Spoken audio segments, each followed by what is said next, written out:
নমস্কার বন্ধুরা, কেমন আছেন সবাই? নন্দী ফ্যামিলিতে আপনাদের সবাইকে স্বাগতম। সকাল সকাল ঘুম থেকে উঠে চা খেয়ে নিয়েছি। এবার সকালের নাস্তা তৈরি করব। এখন বাজে 7:30।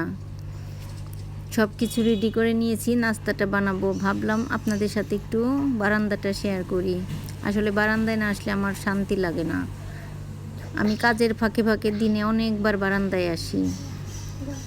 এবার নাস্তাটা তৈরি করে নিয়েছি। আজকে আসলে নিরামিষ দিনে নিরামিষ রান্না করেছি, নিরামিষ সবজি রান্না করেছি আর করেছি পরোটা দিয়ে এবার সবজিটা খেয়ে নেব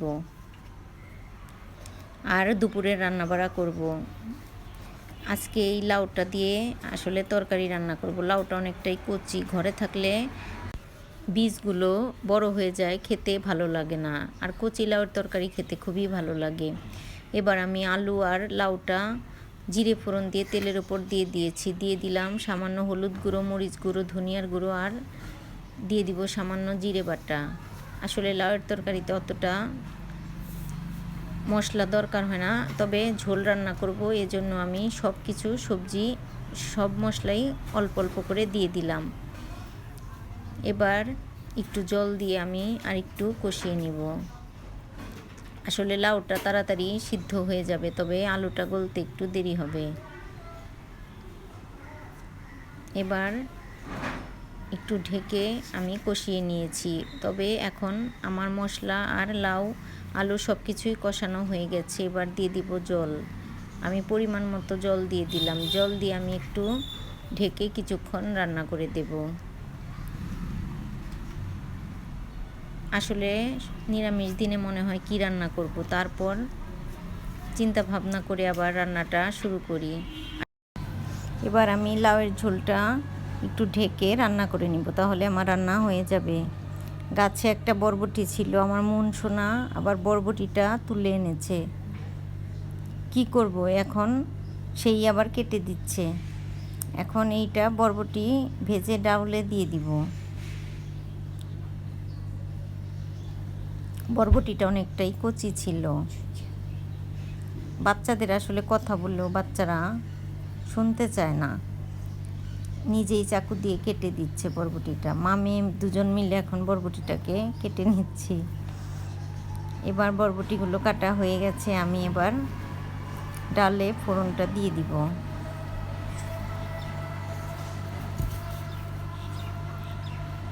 লাউ দিয়ে আমি মটরের ডালটা ফুটিয়ে রেখেছি, লাউটাও সিদ্ধ হয়ে গেছে। এবার আমি ফোড়নটা দিয়ে দিচ্ছি। প্রথমে আমি বরবটিগুলো একটু নুন হলুদ দিয়ে ভেজে নিব। আসলে গাছে সবজি হলে, গাছে ফুল হলে সব কিছুই আসলে ভালো লাগে। এজন্যই আমার বারান্দায় অনেক ফুলও আছে, আবার মাঝে মাঝে কিছু দু একটা সবজি হয়, যার জন্য ভালো লাগে। বারান্দায় গেলে খুবই শান্তি লাগে। এবার আমি বরবটিগুলো ভেজে দিয়ে দিলাম ডাউলের উপর। এবার ফোড়নটা দিয়ে দিব। এই ডাউলটা আপনাদের দাদার খুবই পছন্দ। মটরের ডাউল দিয়ে সবজি দিয়ে রান্না করলে আসলে ওনার আর কিছুই লাগে না, আমারও ভালো লাগে। আমি কড়াইতে তেল দিয়েছি দুটো শুকনো লঙ্কা। এবার আমি পাঁচফোড়নটা দিয়ে দিলাম। পাঁচফোড়নটা ভাজা হয়ে গেলে আমি ডালটা ঢেলে দিব। এবার পাঁচফোড়নটা আমার ভাজা হয়ে গেছে, ডালটা ঢেলে দিলাম। আসলে ডাল ফুটানোর পর পাতিলে অনেকটা ডাউল লেগেছিল, এই জন্য আমি পাতিলটা ধুয়ে একটু ফুটানো জল দিয়ে দিব ডাউলের মধ্যে। তাহলে ডালটা একটু পাতলাও হবে আর খেতেও দারুণ লাগবে, কারণ বেশি ঘন ডাল খেতে ভালো লাগে না। আর এমনিতেই মটরের ডাল নামানোর পর অনেকটাই ঘন হয়ে যায়। এবার আমি দিয়ে দিলাম একটু ধনিয়ার গুঁড়ো। আসলে মটরের ডাউলে ধনিয়ার গুঁড়ো দিলে অথবা ভাজা জিরের গুঁড়ো দিলে খেতে খুব ভালো লাগে। এবার ডালটা উতল আসলে আমি নামিয়ে নিব। ডালটা আমি নামিয়ে নিয়েছি। দুপুরের খাওয়া দাওয়া শেষ করে একটু বিশ্রাম নিয়েছিলাম। এবার বিকেলবেলা একটু গাছগুলোতে জল দিলাম আর আপনাদের সাথে একটু গাছের ফুলগুলো শেয়ার করি। দেখুন বন্ধুরা, কতগুলো ফুল ফুটেছে। আসলে সবগুলো গাছই বাইরে চলে গেছে, যার জন্যে ভিতর থেকে দেখা যায় না। যেদিকে রোদ থাকে গাছ তো সেদিকেই যাবে। উপরে একটা গাছ, নিচেও একটা গাছ, অনেকগুলো গাছ হয়েছে এগুলো। তবে আমি কখনো এইগুলোর বীজ ফেলিনি, একা একাই গাছগুলো হয়েছে।